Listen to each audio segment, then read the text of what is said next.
Appreciate your own limits. You don't have to fill up every second of the day. Take time to appreciate what you've accomplished. Take time to enjoy the fruits of your labor. Your success should be a pleasure. Appreciating what you've got and what you've done and who you've become is important. It's an important component in fueling your future achievements. Just knowing that you've accomplished in one day what you laid out in your game plan. Just knowing that you finished all you started out to do that day.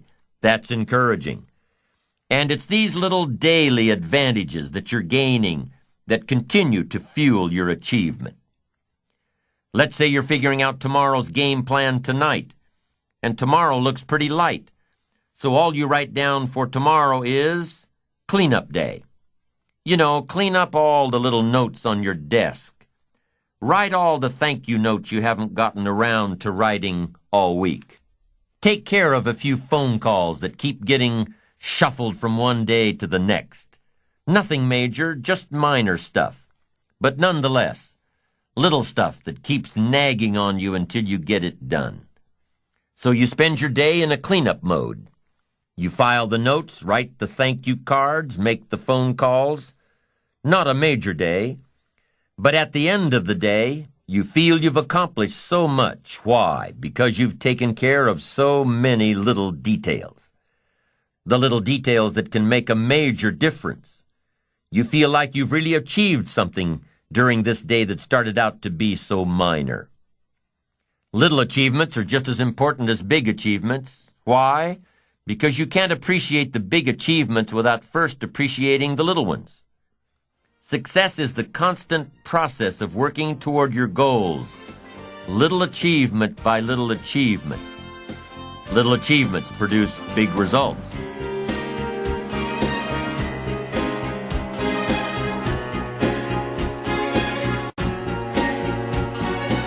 George Leonard, in his book Mastery, talks about enjoying the plateau. Enjoying the plateau. Now, this is an important point because so often we find ourselves racing to get ahead, thinking about our next achievement so much that we can't appreciate the time in between. Happiness is not in the getting. Happiness is in the becoming. Happiness is a universal quest. Happiness is a joy that most comes as a result of positive activity. It has a wide variety of meanings, a wide variety of interpretations. Happiness is both the joy of discovery and the joy of knowing. It's the result of an awareness of the full range of life, experiences, sounds, harmonies, dreams, goals. And it's the joy that comes from designing a life that practices the fine art of living well. Happiness is being able to explore all that life offers. Happiness is quite often found in having options. Options of doing what you want to instead of doing what you have to. The option of living where you want to instead of living where you have to. The option of looking like you want to instead of settling for what you have to. Happiness is receiving and sharing, reaping and bestowing. Happiness is found in taking time to enjoy what you've accomplished, in enjoying the plateau, in giving yourself credit when credit is due, in patting yourself on the back for a job well done. Happiness is here and now. Happiness isn't the end result. Happiness is part of the journey. There's an old saying that goes like this: the road to heaven is heaven. The happiness that you're searching for in the future must be found today. The success you're after in the future will only be found by working on it today. Success is the balance between the need for active achievement and the satisfaction in taking the time to acknowledge what you've already achieved. Take time to reflect while you're enjoying the plateau. And while you're reflecting back on your past accomplishments, think about something else. Think about the potential within you that's still untapped. Consider these two questions during your time of reflection. Number one, what could I have achieved in the past had I been more diligent? Could I have been more disciplined? Worked smarter instead of harder? Said no more often to social functions, to community commitments? What could I have achieved in the past had I tried a little differently? Only you can answer this question. It's very personal. While you're reflecting and enjoying your plateau, all I'm asking is that you dig a little deeper and see if you can't be a bit more effective next time. Work a little smarter instead of a little harder. So that's question number one. What could I have achieved in the past if I tried a little more diligently? Now here's number two. How can I achieve more in the future? Well, if you take some quality time to thoughtfully answer question number one, you'll probably have a clue as to what's needed in the future. Do you need to work more diligently? Do you need to be more disciplined? Do you need to work smarter instead of harder? Do you need to say no more often? Do you need to manage your time better? That's one of the keys to reflection. You can put down on paper what worked for you in the past and figure out ways to translate this information into the future. You can design your better future if you can learn from your past. You can face your future with more excitement, more anticipation, when you design a future worth getting excited about. You can see your future and have it pull you, but don't forget to appreciate yourself for what you have done so far, for what you have done today. Take a self-appreciation inventory. Ask yourself a few questions. Start with number one. What have I achieved in the last 4 days, the last 2 weeks, the last 6 months, the last year, the last 10 years? What have I achieved during these time periods? Write it down. Take a self-appreciation inventory of all you've done and all you've accomplished and all you've become. Take inventory of yourself. Now compare this list to your goals. Have you accomplished all you set out to do in the last 4 days, 2 weeks, 6 months, 1 year, 10 years? Compare your list. Maybe you've been so busy trying to reach your goals that you haven't taken the time to sit back and reflect on where you've really been. Look back at your list and say, wow, I really have been through a lot. I really have learned a lot. Look what I've done. Look what I've become. I wasn't like this 10 years ago or even 1 year ago. Look at me. I'm doing okay. Building your ambition takes little steps. 1 step at a time, 1 day at a time, 1 week at a time. And it's like taking your family to a reunion where people haven't seen your kids for 6 months or even a year. They say, my, look how you've grown. Well, you know your kids have grown, but when you see them every day, it's hard to notice. So write down all your accomplishments and see where you've been and what you've done and who you've become. You'll say, oh, look how I've grown. And that's step one in taking a self-appreciation inventory. Now here's step two. What could I have achieved that I didn't? Be honest now, this is your inventory. Nobody else has to see it. What could you have achieved over the last week, the last month, the last quarter, the last year? What could you have achieved that you didn't? Would a game plan have made a difference? Would your direction have made a difference?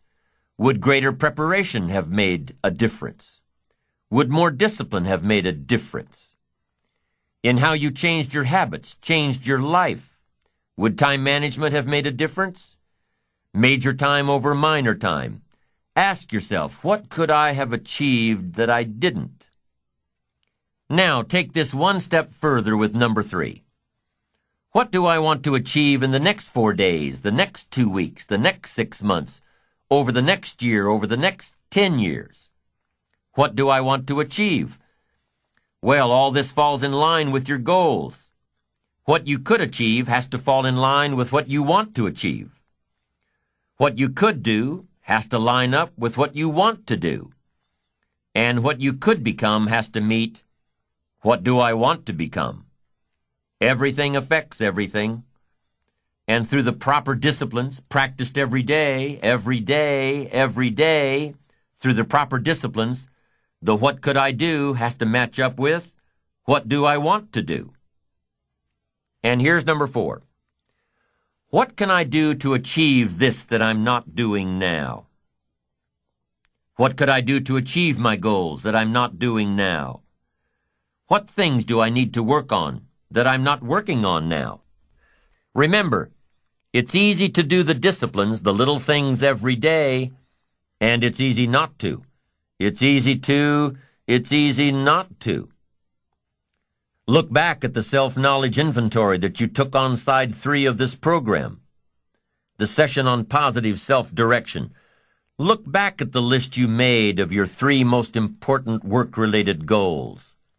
Look back at your list of the 3 most important personal and spiritual goals. How are you doing with these? Are you making progress a little each day, Are you appreciative of the progress you've made so far? It's important that you take time out to acknowledge yourself, your achievements, what you've done so far, where you've come, who you've become. Self-appreciation is a stage in building ambition that takes a little more maturity, a greater resolve, knowing that you'll do it until you get it done, and taking the time out to acknowledge yourself for doing it. Self-appreciation comes from already being firmly set on the course of positive self-direction, being on the right track, having that wonderful blend of humility and self-esteem, knowing within yourself that you're accomplishing your goals, and knowing yourself enough and being confident in yourself enough to avoid needless bragging. Self-appreciation says that you admit there's room for improvement, knowing that you're on the right track, but admitting the need for continued growth, more books, more seminars, more skills, more disciplines, greater awareness, bigger vision. There's always more room to grow. There's always more knowledge to gain, always more skills to perfect. We're never done with the education process because education is part of the path to wealth. Education and learning is part of the path to health. Continued education can turn you around if you're headed in the wrong direction. We must never stop learning, growing, expanding. And we must never forget to take time to appreciate ourselves for what we've done in pursuit of what we want to become.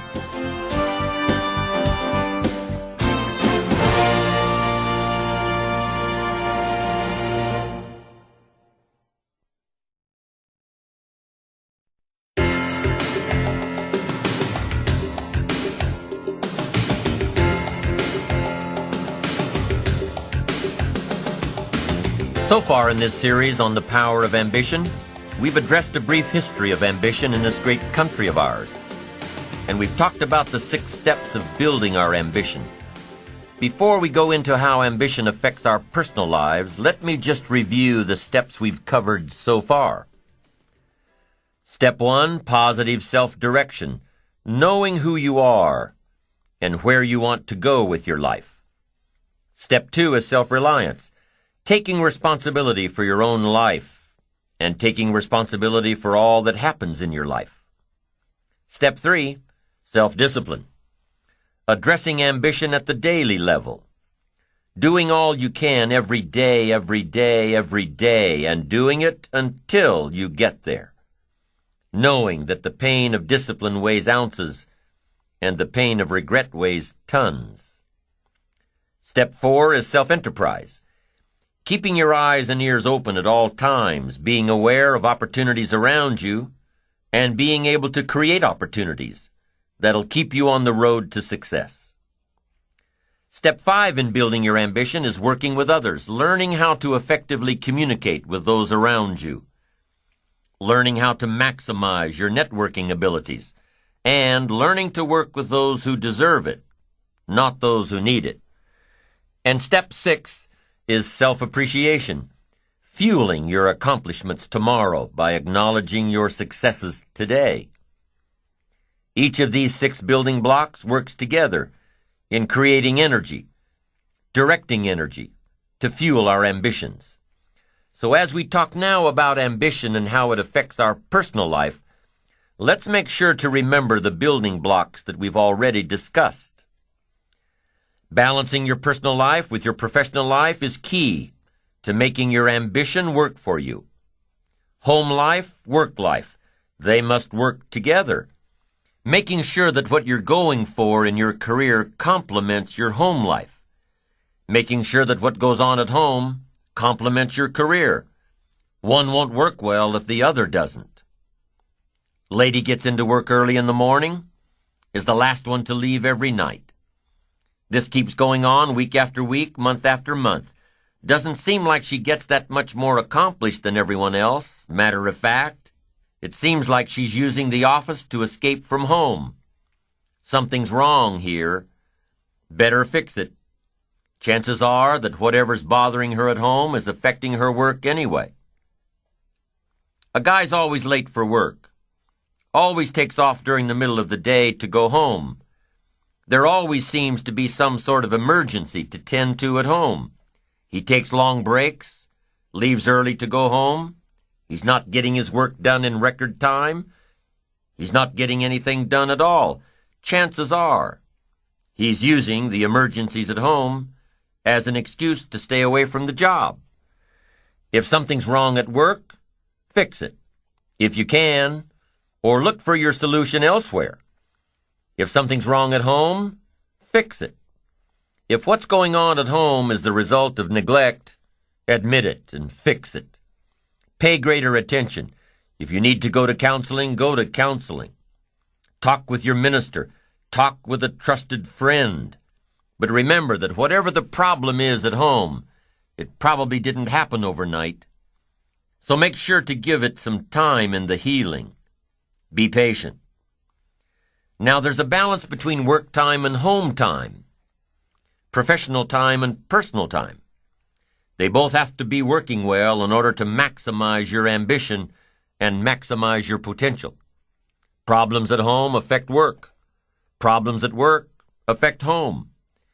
Even when things are going well in both areas, sometimes special circumstances call for the work time to take away from the home time.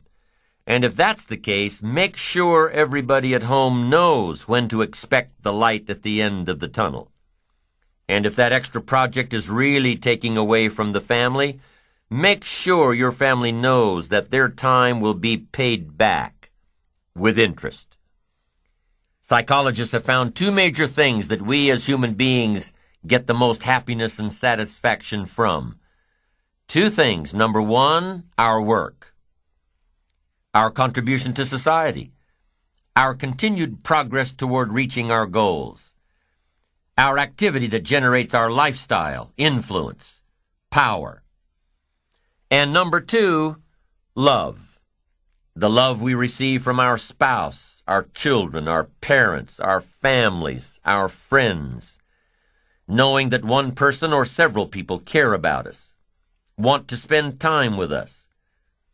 The professional goals that you've outlined for yourself take a lot of work.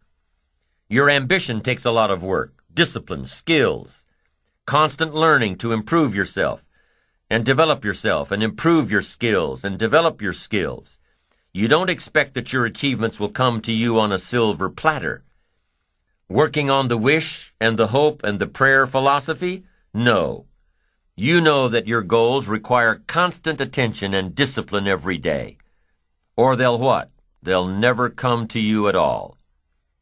You can't just come home at night after work, after a long day, and expect that your family life is growing just fine all by itself. You can't just expect that your personal life will grow and flourish without attention, without taking time to feed and water and weed out the bad stuff, the negative stuff that happens while you're away. No, creating the perfect personal life, family life, takes just as much attention as creating the perfect professional life. It takes love and nurturing and kindness and sincerity and caring. It takes all those things. And that's one of the biggest mistakes that happens today. People spend all their time, focus all their energy, give everything they've got. They give it all to the job. It can't work that way. Your family requires more than that. The investment we make in our personal relationships before they're put on paper is the investment we must continue to make. The more we give, the more we get. If you stop giving, guess what? You'll probably stop receiving too. So keep your investment in relationships and family active. That's part of the good life. What good is a mansion on the hill if you've got no one to share it with? It's no good. What good is an investment portfolio worth millions if you've got no one to share it with? It's no good. What good is working so hard day after day, month after month, year after year, working until you accumulate everything you want, and in the meantime, your family left you? It's no good. It all loses its value. Life has to be balanced. Work hard, play hard. Work 6 days, take 1 day off. Work 3 months, take 1 week off. Life has to be balanced, or your lifestyle will suffer. Life without balance can cost your relationships. Life without balance can cost your health. Life without balance can cost your spirituality. Life without balance can cost your wealth. Happiness. Balance. Work on a balanced life. Work on balanced ambitions. If you're a believer, don't neglect it. Study and practice if you're a believer in spirituality. Nourish, study, and practice the art of spirituality. Because we learned before that the great destroyer of all of us is neglect. Starts like an infection, becomes a disease. One neglect leads to another, starts spinning out of control. Here's one thing to consider if you've neglected your spirituality, if you're a believer. Now, I'm not asking you to be a believer, but I'm asking that if you are a believer, do not neglect that part of your future. Study and practice as diligently as you study and practice ambition and parenting and skills and success in the marketplace. Faith helps sustain ambition. Here's what else plays an important role in your ambition: your physical side, your health. And here's some of the best advice I've got on the physical side. Ancient scripture says, treat your body like a temple. Excellent advice. Treat your body like a temple, meaning something you'd take extremely good care of. A temple, not a woodshed. No, a temple. And here's why. The mind and the body work together. You've got to have both functioning well. Here's one of the best ways I've come to look at it. Your body needs to be a good support system for the mind and the spirit. A good support system that can take you where you want to go, support you with strength and energy and power and vitality. Here's a major part of success: vitality. I'm telling you, some people don't do well simply because they don't feel well. Now, feeling well is a personal responsibility by taking care of the temple. It's the only place you've got to live. Your physical body. Cherish it. Ancient scripture says this: sometimes the spirit is willing, but the body is weak. See, that's a sad combination, a willing spirit and a weak body. You can't think of a much more pitiful combination. You wake up in the morning and the mind says, let's go get 'em, and the body says, I can't even get out of bed. You now have to have a conversation with your body that says, that's the last time you're going to fail me. Give me the excuse that you can't get out of bed. I'll drive you to your knees to do push-ups until you're exhausted. I've got these plans for fortune and enterprise, and there's one thing I'm going to demand: a strong, unbelievably powerful support system. From now on, I'm going to have a support system that will take me wherever I want to go. Support me with power. Support me with vitality, strength, uniqueness, zest. Anything less than that, I will not settle for. I'm telling you, you've got to take care of this physical side because it's so important. Be conscious of self, of your support system. Be conscious of self, but not self-conscious. Don't work on it too much, more than you need to. You don't have to spend 6 hours a day to have a good support system. You don't have to. 30 minutes a day, 1 hour a day, and you can have a strong, healthy body. Exercise? You can do just a few simple things. Take the stairs instead of the elevator, unless you're on the 50th floor in New York. When you're looking for a parking space, don't look for the one that's right by the front door. Park a block away and get a little bit of exercise. But here's the best exercise program in the world, the one that'll work for you, the one that you'll do, the program that won't bore you or hurt you. If you don't like to jog, if your joints can't handle it, go for a walk. If you don't like to walk, take up swimming half a mile a few times a week. If you don't like exercise that seems like exercise, get into a sport, like tennis or racquetball or basketball or softball. You don't have to do too much, just enough to keep your body a good support system. Here's what else happens when you participate in a regular exercise program. You just plain feel better. Not just your body, but your mind. It's kind of a paradox, but the more physical activity you do, the less sleep you need. The more physical activity you do, the better your mind works. We've all heard of the runner's high. Well, it's true. 20 to 30 minutes of sustained activity starts releasing endorphins in our bloodstream. And endorphins are our body's natural secretion of morphine. No wonder they call it a runner's high. It is. Take care of the physical so that it becomes a happy support system. It'll have the muscle and the strength and the vitality to take you wherever you want to go, accomplish whatever you want to accomplish. Develop a good support system to take care of you, and make all of your dreams come true. Because you've got to have the physical. Okay, and here's what else you need to pay attention to in the physical. Those things that could hurt you, like overeating and smoking and too much alcohol. These things can destroy your temple just as surely as pure neglect. Now, a fine glass of wine with dinner is one of the joys of life, lifestyle, but drinking too much too often will tear down your temple, and it'll do more than that. Drinking too much at business dinners or social dinners will end up alienating you from the professionals who know their limits. Make sure you know your limits. A fine glass of wine, yes. A bottle of wine? Probably not. Know your limits. Pay attention to your behavior in the marketplace, lest it cost you more than you'd like to pay. It's all about balance in life, how your ambition in the marketplace translates into a balanced life at home.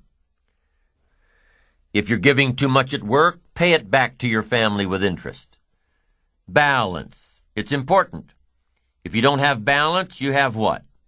You'll end up paying too high a price, sacrificing your family for your work, being careful with your clients and careless with your children. Without balance, there's a price to pay, and we must all pay the price, and sometimes the price is just too high. So evaluate the price before you begin. What must I give up to achieve this goal? What must I become? Evaluate it all. Now, do you think your disciplines at work can affect your personal life? Do you think the skills you perfect at work affect your personal life? Of course. The skills you bring from work have an enormous bearing on your personal life. All disciplines affect each other. Nothing stands alone. Everything affects everything. Everything matters. Yes, there are some things that don't matter as much, but there isn't anything that doesn't matter.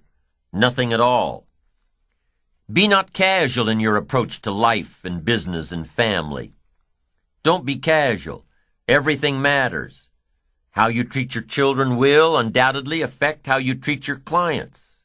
How you run your office will undoubtedly affect how you run your life, your home. Everything matters.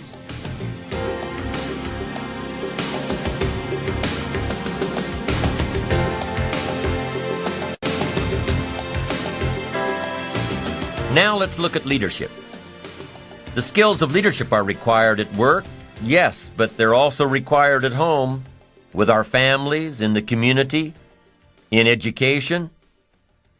I call leadership the challenge to be something more than mediocre, a step up to the new challenge, the new opportunity. It was said of Abraham Lincoln that he was at his mother's bedside when she died. Her last words were, "Be somebody, Abe." And if that story is true, evidently he took it to heart and proceeded from that moment to become somebody. Now, when it comes to being a leader, if you really want to attract quality people, the key is to become a person of quality. Leadership. The ability to attract someone to the gifts and skills and opportunities you offer as an owner, as a manager, as a parent. I call leadership the great challenge of life. In a wide variety of areas, in science, in politics, industry, and education, sales. And here's a major one. Here's one of the greatest, the challenge of parenting. The greatest challenge of leadership is parenting. Not just getting our salespeople ready for the 21st century, not just getting our business colleagues ready for the 21st century, but getting our children ready for the 21st century. But now here's what's important in leadership. Refinement. All great leadership keeps working on itself until it becomes refined and effective. And here's some refinement.